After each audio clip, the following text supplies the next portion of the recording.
Hi everyone, thank you for joining us today and welcome to our 5G RedCap Deep Dive webinar. We've got a great presentation lined up from Jay Nagdeo from ACAL BFI, Matt Lewis from Semtech and Domas Nevulis from Teltonika Networks. We're looking forward to sharing some valuable insights with you today. Just before we begin, I just want to run through a few housekeeping points. Microphones and webcams for attendees are switched off. This is to make sure that there's no background noise and to keep connection quality high. There is a chat box or Q&A box that you can please feel free to ask questions anytime during the webinar, and there will be a session at the end for us to cover all of those. And just a notice to say that the session is being recorded and it will be shared with everybody following the session. Moving on to talk about why we're here today. This session is all about giving you a clearer understanding of 5G RedCap, what it is, why it matters now, and how it can make a difference in your designs. Over the next 40 minutes or so, we'll explore how RedCap bridges the gap between LTE and full 5G, engineering benefits, integration paths, and industrial adoption. We're very pleased to be joined by our partners Semtech and Teltonika, who will showcase their powerful solutions and practical insights on integrating RedCap into your products and deploying in real-world applications. As mentioned, we'll finish on a Q&A session, so again, please send in your questions throughout and we'll address those at the end. And with that, I'll hand over to Jay, who's going to kick off today's presentation. Thank you, Lisa. Can you give me the permission to share? Yeah.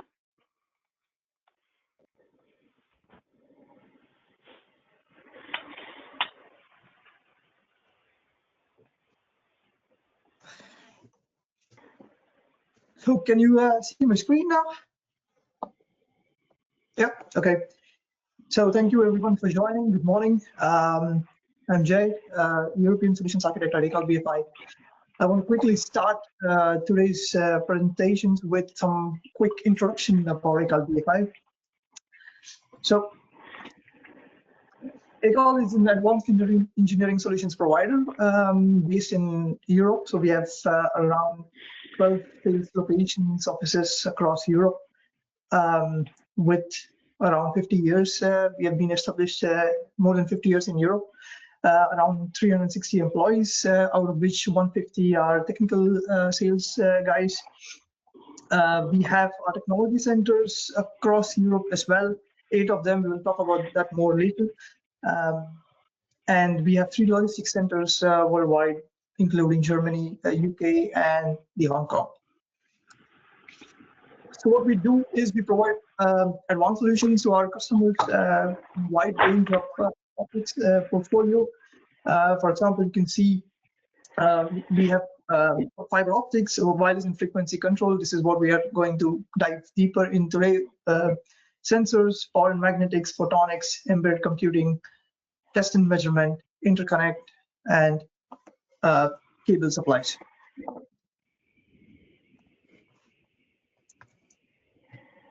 So part of our standard services include we help customers designing their product, prototyping them, doing the pre-compliance testing, certification help.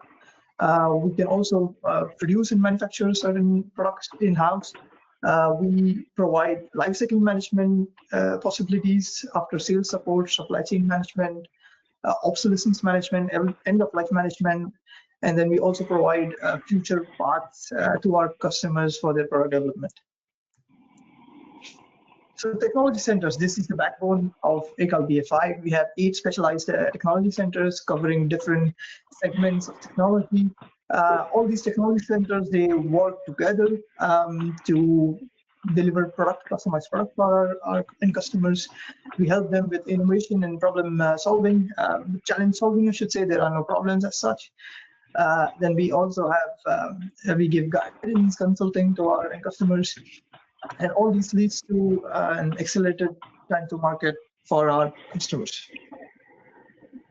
So in short, conclude, what sets us apart is our expert-led technology centers, our custom and standard offering, all the engineering support that we give to our end customers, and last but not least, the strong supplier partnerships that we have with our partners like Semtech, Teltonica. Starting with the topic at hand, now the 5G RedCap introduction. Let's dive a bit into the cellular evolution of to understand what we had, what we have, and what's going to be in this domain. So, as you know, 2G, 3G, that's legacy in terms of when we are talking about all the cellular technologies only. Then came 4G or LTE, and that's where we had several 4G categories based on different releases. And then came the 5G era with the releases that are working on the 5G core network. So eMBB is the mobile broadband. This is the typical 5G that we have known, the 5G with the highest bandwidth, the most complexity. That's here. Then what we also had in LTE was Cat 1, moving to Cat 1 bis, so getting in a newer release, a simplified, a cost economical version to Cat 1 that was a part of 4G. Then also, that's when we also got introduced to LPWA. So these low power cellular networks, including CAT-M, NB kind of communication. What has to be seen here, that these CAT-M, NB networks are going to go ahead to the 5G core network.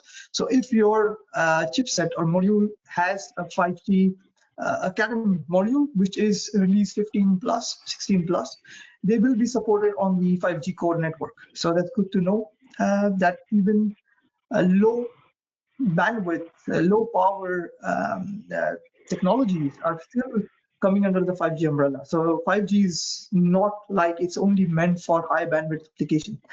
And that's where it gets to us for our topic at hand. And basically, as we can see, there is a big gap between the massive broadband and the low power cellular technologies. That's the middle segment. And there was nothing coming over from the LTE to the 5G era. And that's where we introduced the RedCap technology, 5G RedCap new radio. And this is going to be the evolution path from Cat 4 LTE to 5G. So because Cat 4 cannot run on a 5G core network being LTE technology. Similarly, Cat 1 bis being on an LTE 4G technology cannot work on the 5G core, and that's why there is a replacement evolution path planned, which is going to be the eRedCap, and we will see now in detail about these two technologies. So what is RedCap? So as the name suggests, it's basically reduced capability. That means it has a simplified design. So RedCap reduces the device complexity. So it has fewer antennas, 1 or 2 RXs and 1 TX is enough. It has narrow bandwidths up to 20 megahertz as compared to the 100 megahertz you see for a traditional 5G device. There is no carrier aggregation, and it works on lower order modulation schemes.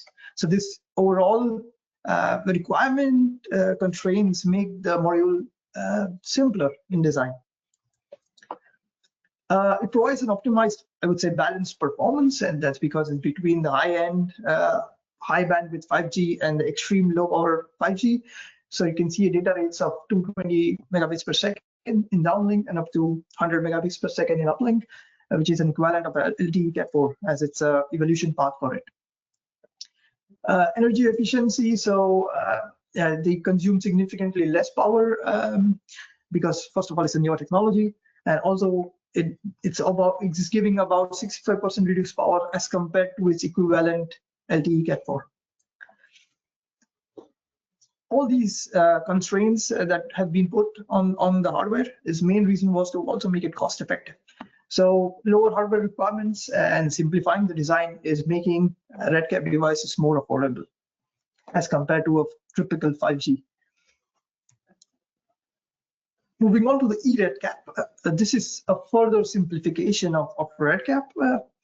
And what it means is that the bandwidth is further reduced to only 5 megahertz as compared to the 20 megahertz bandwidth that was there for RedCap technologies. So as the bandwidth is reduced, again, we are capping the peak data rates to 10 megabits uplink and downlink to make it compatible as an evolution path to LTE Cat1 BIS applications. Power efficiency, again, there are enhanced power saving features. Most of them have also been adapted from the Cat-M NB networks, like EDRXs are also coming to eRedCaps. Further device simplification is there because you just need a single antenna now for the RX and TX, and even further reduction in the modulation schemes.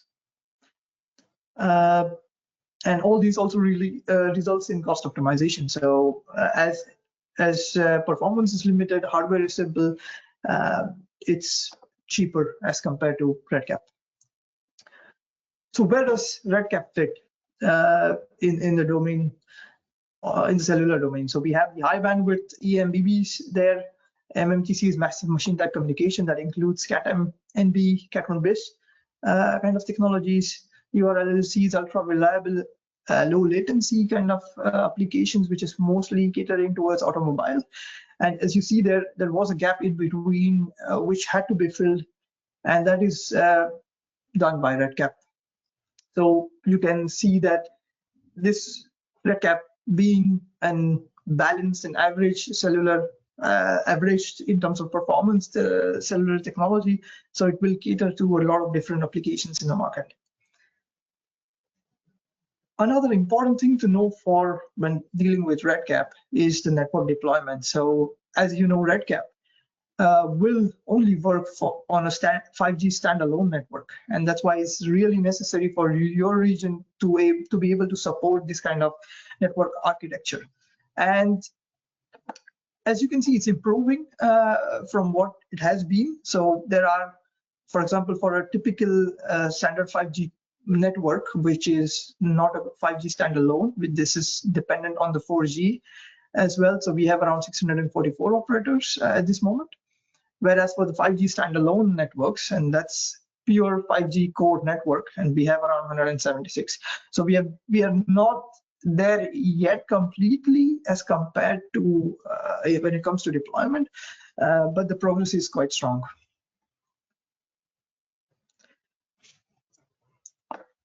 Coming into the RedCap applications, as you can see, wide area of applications can be supported by RedCap, starting with smart cities.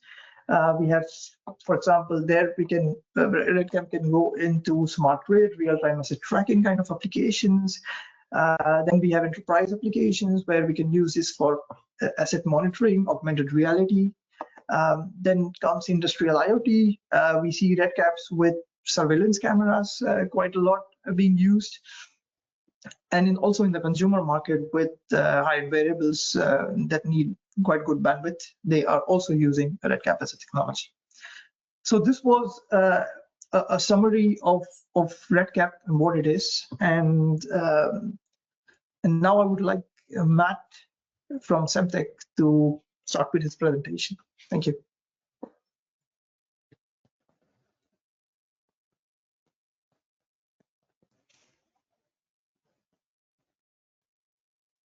You're on mute, Matt.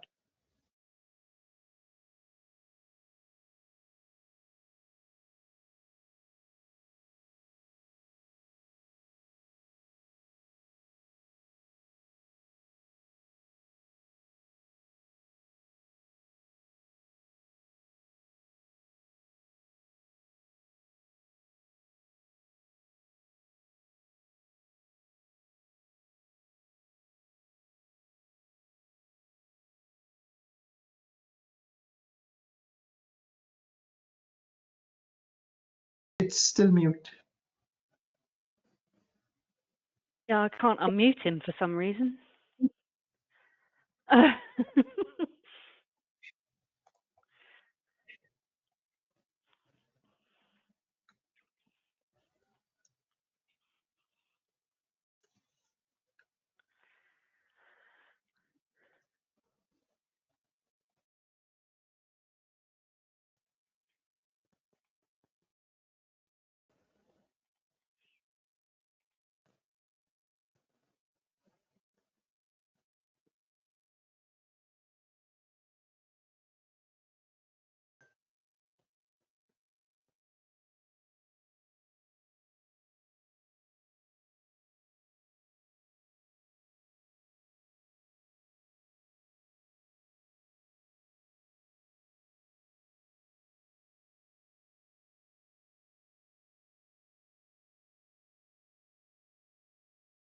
Meanwhile, Matt figures this out. I will, Thomas from Teltonica, if Yeah. you are ready, maybe we should start with your part. Right, can you hear me now? Right, Yes. I've really dialed back in. Okay, Jay, can you reshare the screen, please? Yes, I can. Okay, guys, sorry about that. A few audio issues. I'm Matt Lewis. So I'm one of the field applications engineers, part of the technical team who supports all of our customers across Europe at the moment. So as I say, we have a range of field applications engineers who support customers, and I'm one of them. So next slide, please, Jay.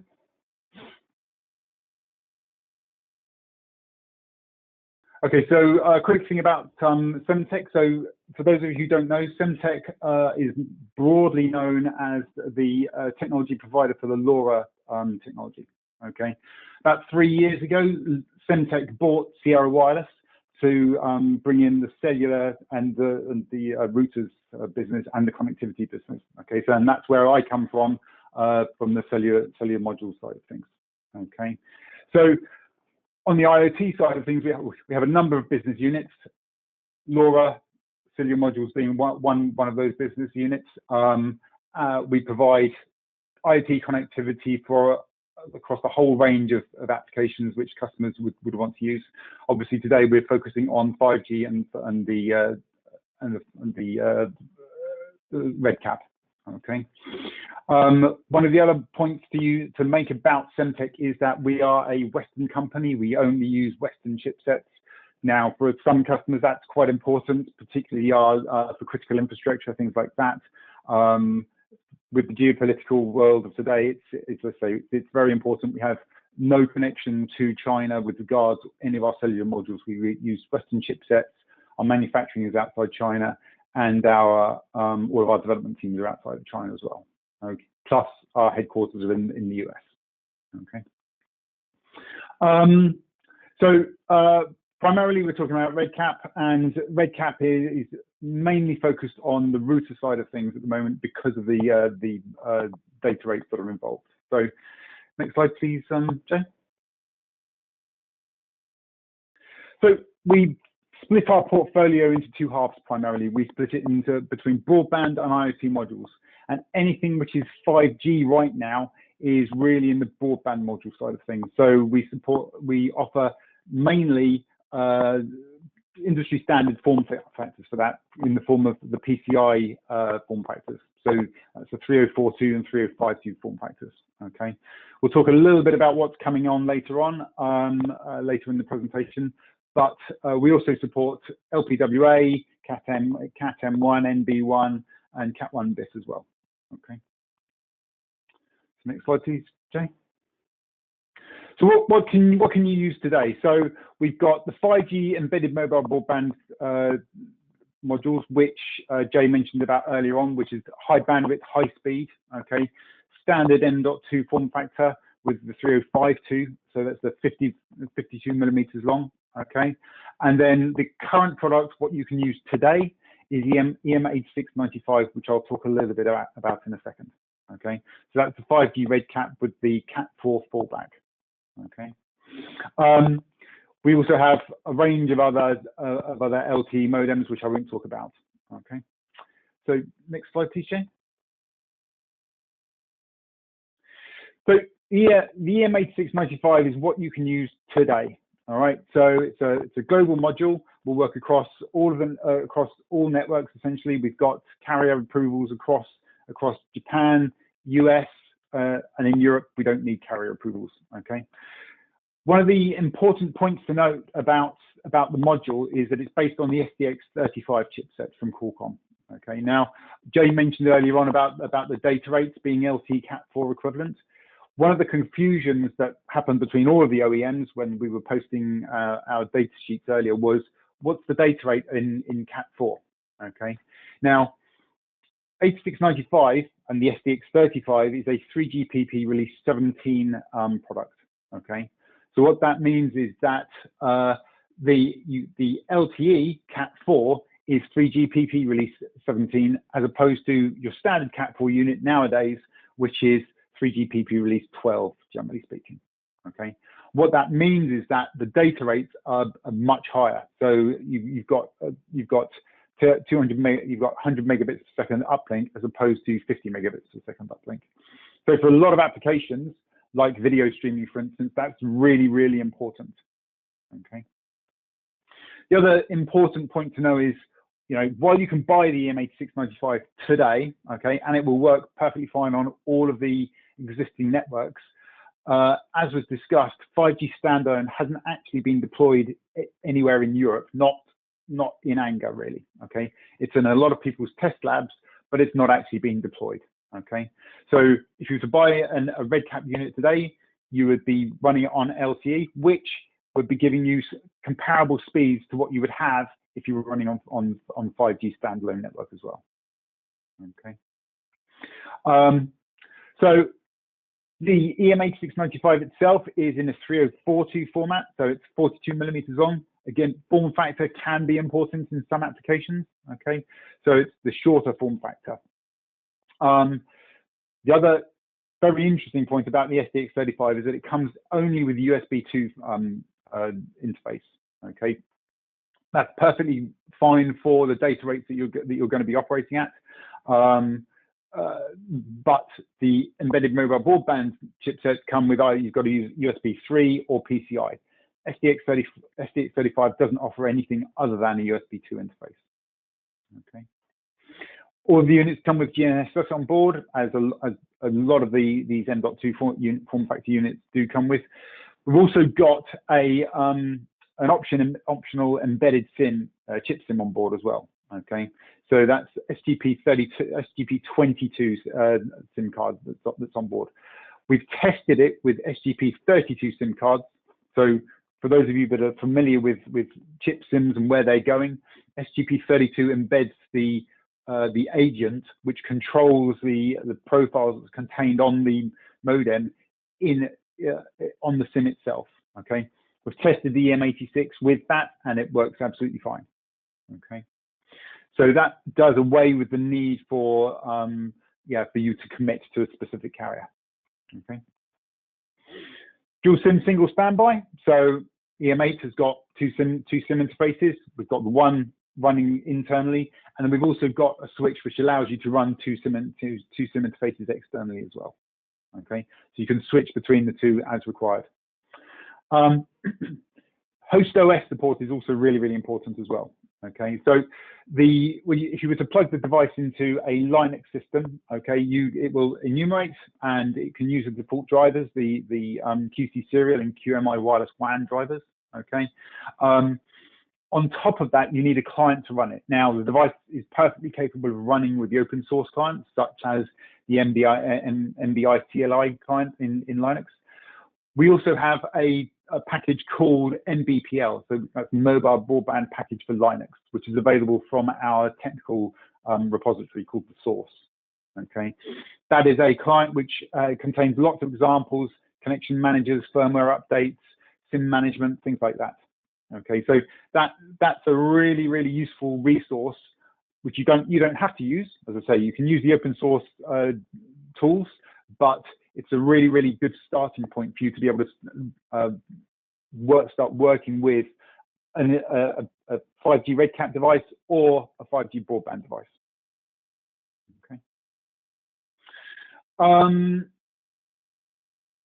Next slide, please, Jay.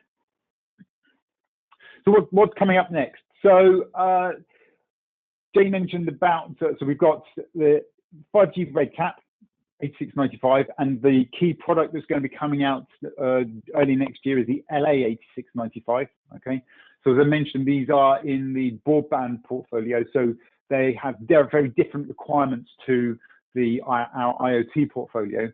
Our IoT portfolio, for those of you that are familiar with it, are based on a much smaller form factor because size is so critical in those applications.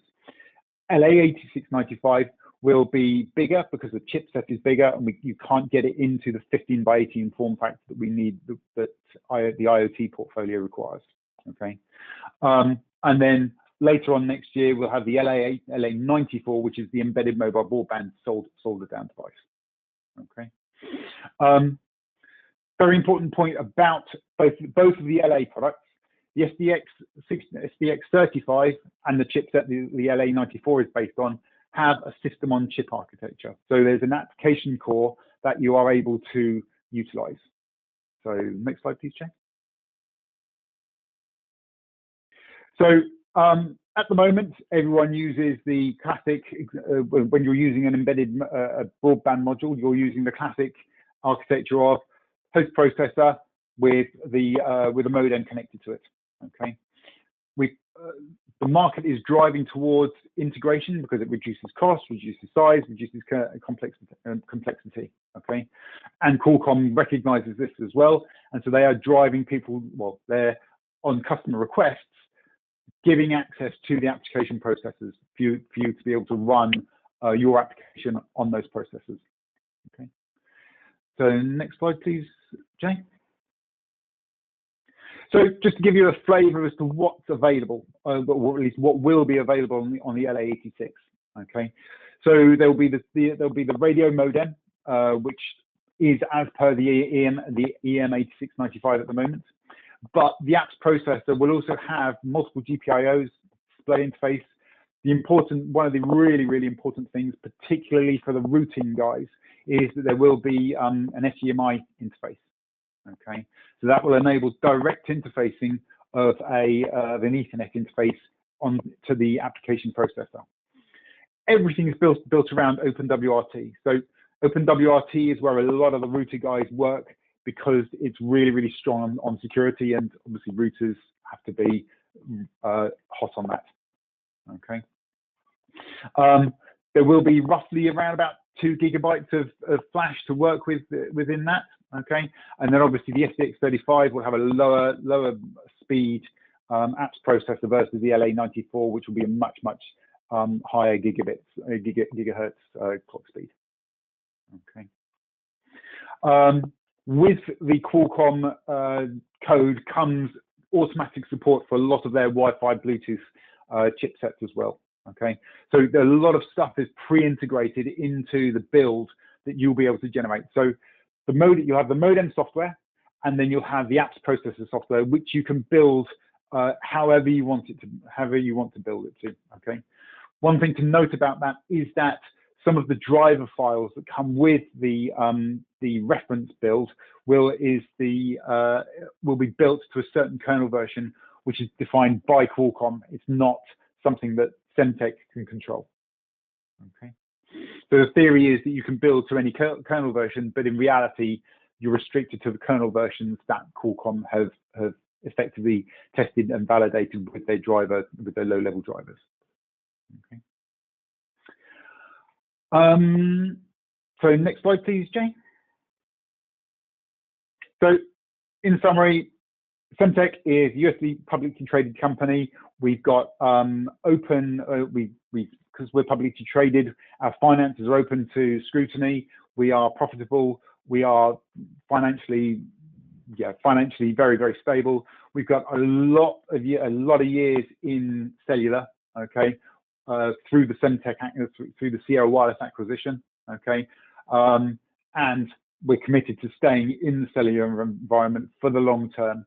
We're committed to staying in the cellular environment for the long term. Okay, and that's me. Thank you, Jane.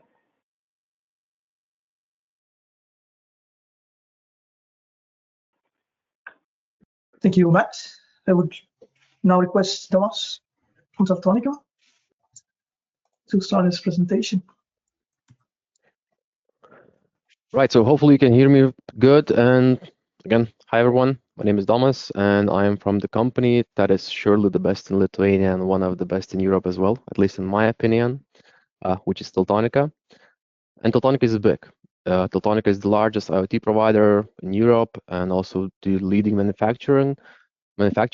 And today, myself, I am from Teltonika Networks, a division that produces networking equipment, which is more of the industrial grade ones. Nevertheless, I am really glad to have this opportunity to be here with you. And today I'll be talking about one of the most exciting developments of 5G. And as you may guess, it is a RedCap, and I believe you already know what it stands for, so I don't have to explain that again. So let's not wait anymore and see how you and we can make most of it. And a lot of numbers were mentioned today, and I will mention some more to get a better feel for how big this is expected to be. It is estimated that 5G RedCap will reach almost 1 billion connection by year 2030. So to put that into perspective, a really simple one, roughly it is one RedCap device for every 8 people on the planet.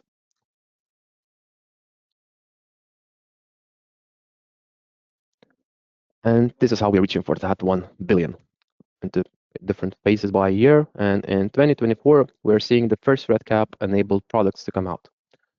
Things like fixed wireless access devices, small routers, USB dongles, body cams, basically the first wave of simpler data-only devices. Then, moving into this year, RedCap starts to get more integrated into everyday stuff, like smart wearables, gateways, telematics, and that's when it really begins to spread beyond just industrial use. By year 2026, we'll see a third phase, more optimized devices with mentioned eRedCap technology like industrial sensors and some light XR applications.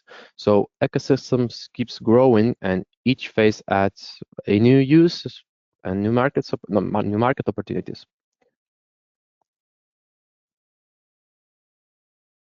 Yeah. But what is actually driving that market growth of the RedCap? First, there is a industrial IoT boom. Factories, logistics, smart infrastructure need a reliable connection that are not as expensive or power hungry as a full 5G solution. Then we got wearables and consumer IoT. Think like smartwatches, fitness trackers, even connected glasses, the ones you can see things on the glass of them. All of them need something fast, faster than LTE-M category, but lighter than a full 5G. Another big one is the cost and energy efficient. RedCap hits a sweet spot between the performance and the low power use. And finally, we're seeing a steady migration from legacy IoT technologies like 2G, 3G, and even some of the LTE. They're hitting the sunset, if not already. So basically, the RedCap is the next natural step of everything.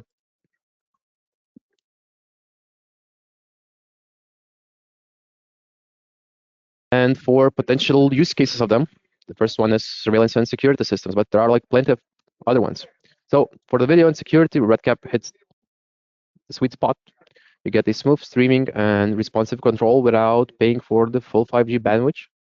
Also, it keeps the latency low for real monitoring and uses way less power, which is great for mobile and solar-powered cameras in the remote locations. You can move to the next slide. Yes, and the next one is industrial IoT. And in industrial setups, RedCap brings reliability and predictable performance. It supports features like network slicing, so you can give a priority to the machines that actually needs it. And because it is still 5G based, it handles interference and device density better than the 4G does, ideal for robotics and sensors. You can move to the next one. Then the next on the list is smart grids. And those rely on thousands of connected devices, meters, transformators, sensors, and they spread across wide areas. RedCap offers a reliable 5G connection even in the remote zones while keeping the power extremely low, which is a key equipment that needs to run for years. It also benefits for 5G security, making suitable for a critical infrastructure. So for the utilities looking to modernize monitoring and controlling systems without a full cost of 5G, RedCap gives exactly the right balance: scalable, secure, and efficient. One of the other use cases, you can move the slide as well, asset tracking. So when it comes to mobility and asset tracking, RedCap gives you exactly what other IoT techs cannot: stability while moving. devices like trackers on vehicles, containers, or even a rental equipment can stay connected while in motion, and thanks to the seamless 5G handover and broader coverage. At the same time, RedCap delivers the same lower latency for real-time monitoring, analysis, while the power efficient is used to extend the longer battery life. So again, well suited for mobile IoT applications such as logistics, fleet management, and unmanaged aerial vehicles.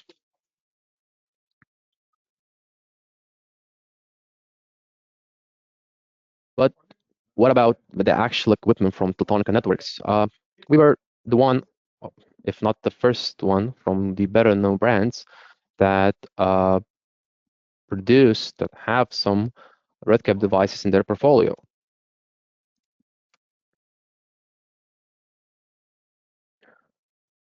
And yeah, we did that with 2 devices for the start. Why we did that? We believe these devices will open new use cases and new possibilities for our clients.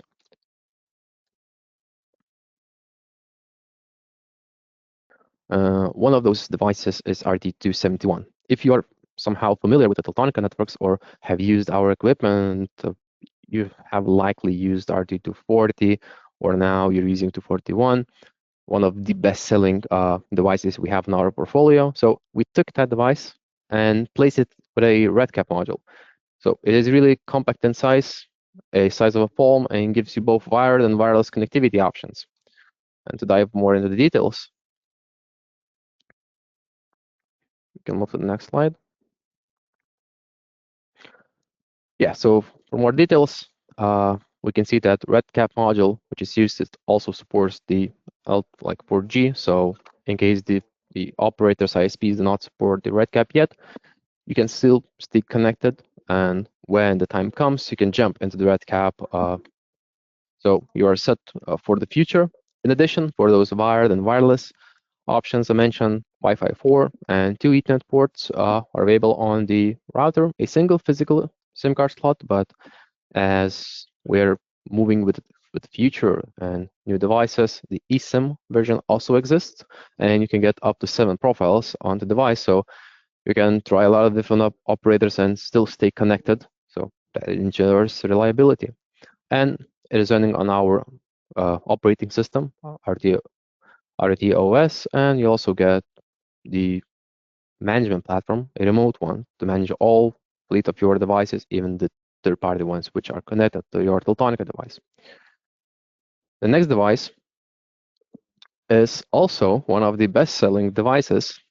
Again, if you have heard or used RT241, then you may have used RT955 back in the day, or now RT906, 956.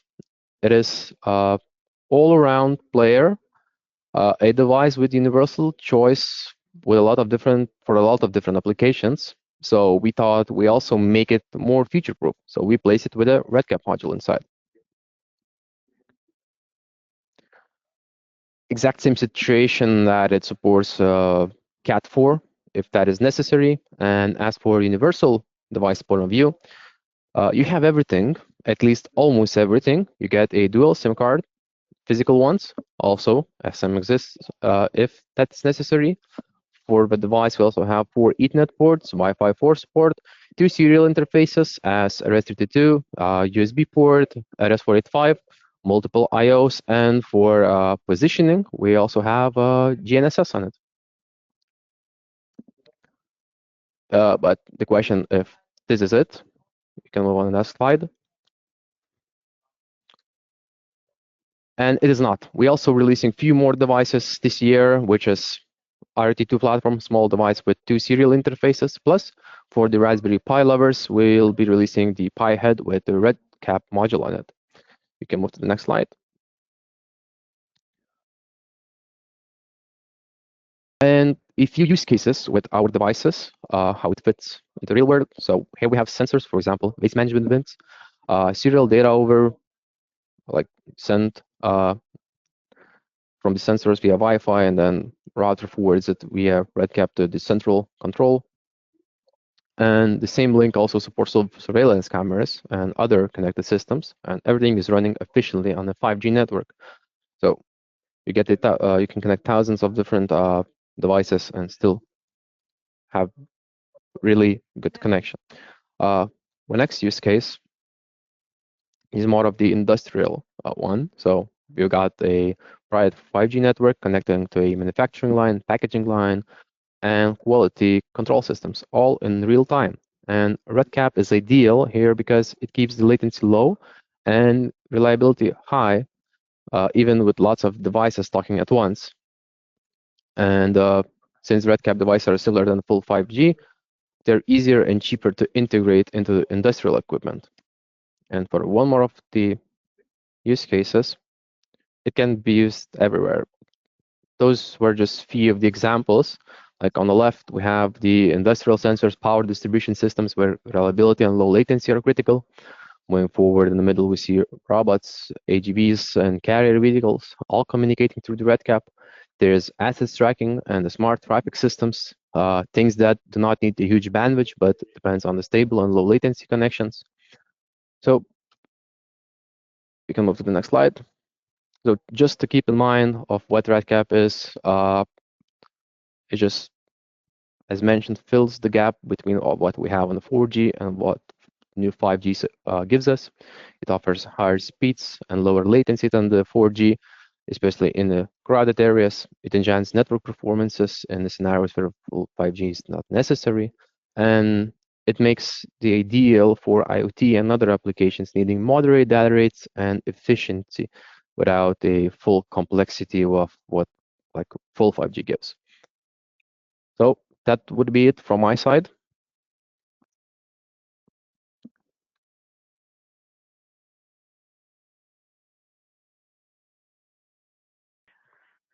Thank you, Thomas.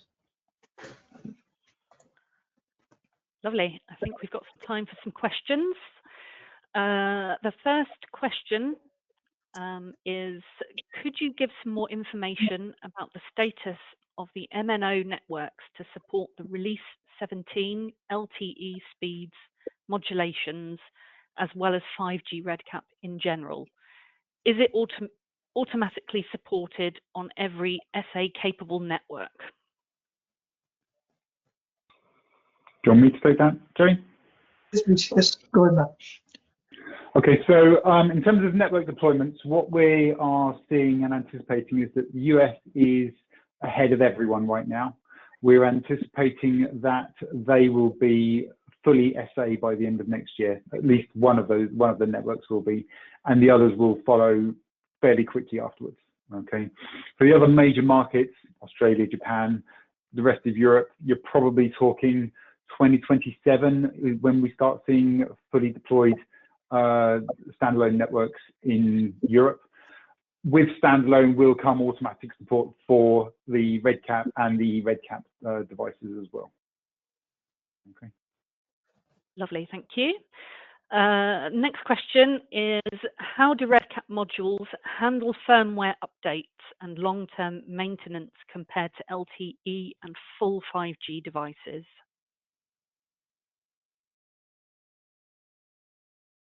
Again, one for me, I guess.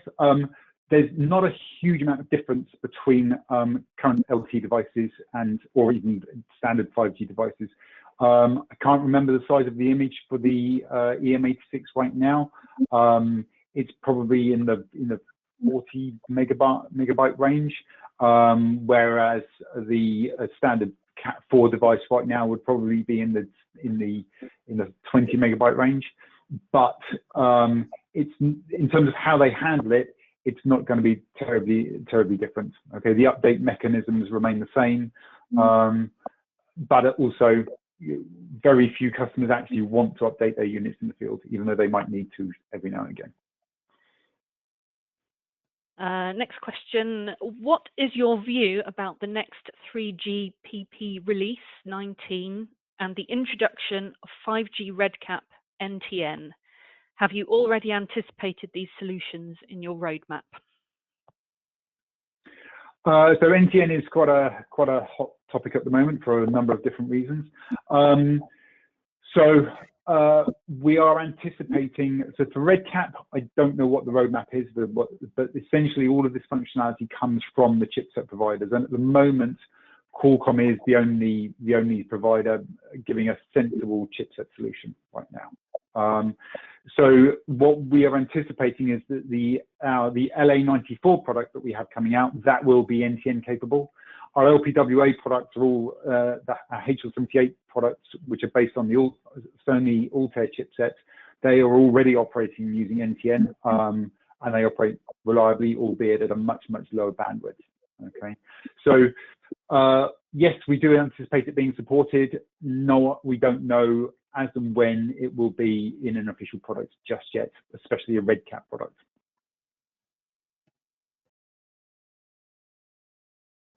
Next question. Where do you expect 5G RedCap and subsequently eRedCap to be deployed first? I think I probably answered that with the network when I answered about the network deployments. So US first, and then 2027 for Australia, Japan, EMEA. And in terms of the eRedCap, we still have at least 2 more years to even get a proper chipset to be able to design. So probably a word on that, which I should have probably mentioned in my presentation, is that the chipset for eRedCap, we have line of sight from a number of different manufacturers. They are not, in reality, despite what the press releases might say, in reality, the eRedCap chipsets aren't going to be available until second half of 26. So you would start seeing the first units during 27, a best case for eRedCap. When the pricing of 5G RedCap modules, when will the pricing of 5G RedCap modules come close to an equivalent LTE one?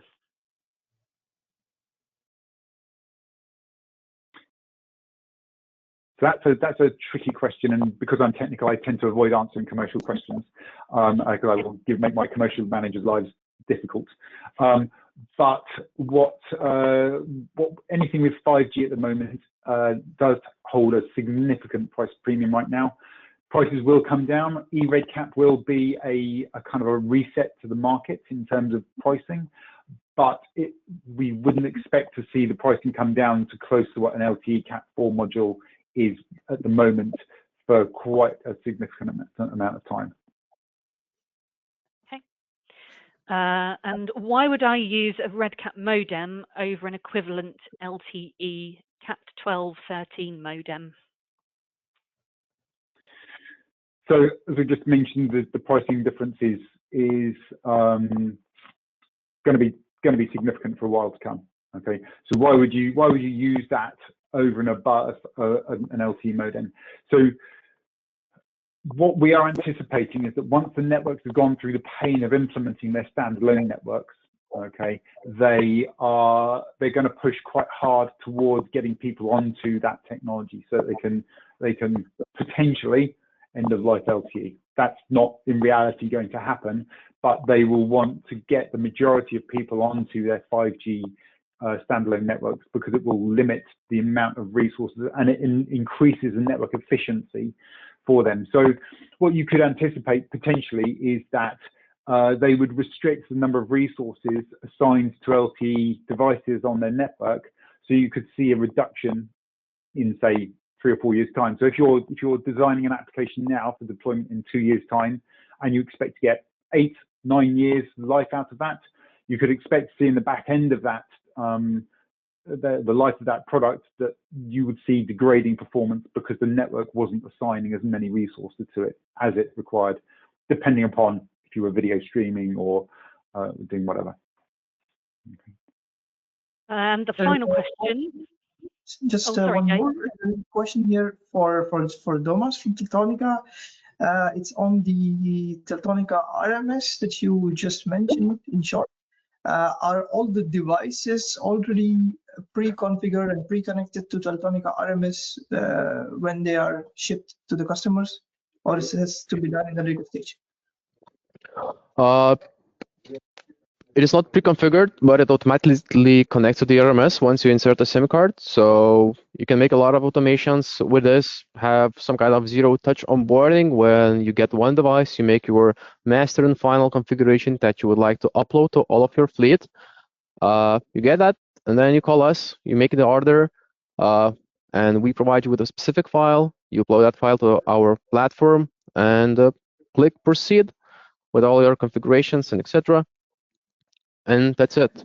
Just wait for the device to be shipped, take out of the boxes, put into the power source, insert the SIM card, and you're ready to go. Everything will be done automatically from the RMS side. So you can even just send them out on the sites instead of having everything in your warehouses, like testing out stuff. So a lot of RMS opens a lot of flexibility, not only from the configuration part, but from other things you can do, as it is more of the open ecosystem thing where we allow people to access even third-party devices from our platform. So one Teltonica device is enough to reach different vendors and different type of devices.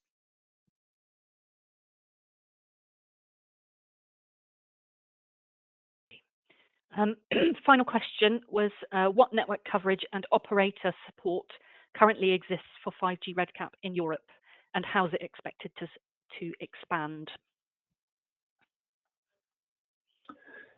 So there are some test sales kicking around for 5G standalone, but by far and away, the majority right now is 5G non-standalone, which won't operate on 5G RedCap.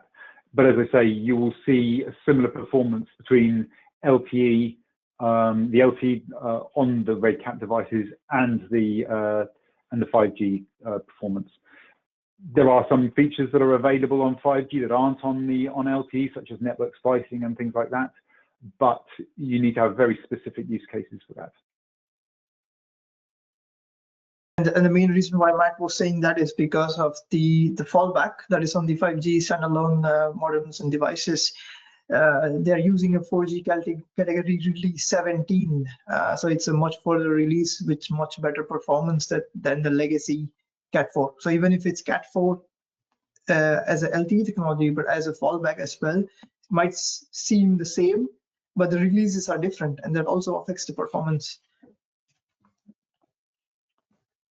Thank you. Excellent. Thank you very much. And I think that's everything for today. Thank you very much to everybody for joining us. We hope you found the session insightful and that it's sparked some new ideas for how 5G RedCap can support your projects.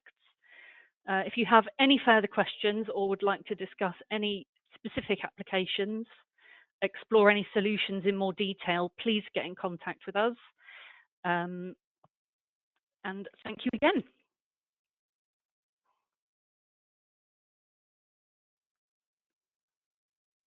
Bye. It was a pleasure. Bye-bye. Bye-bye. Bye.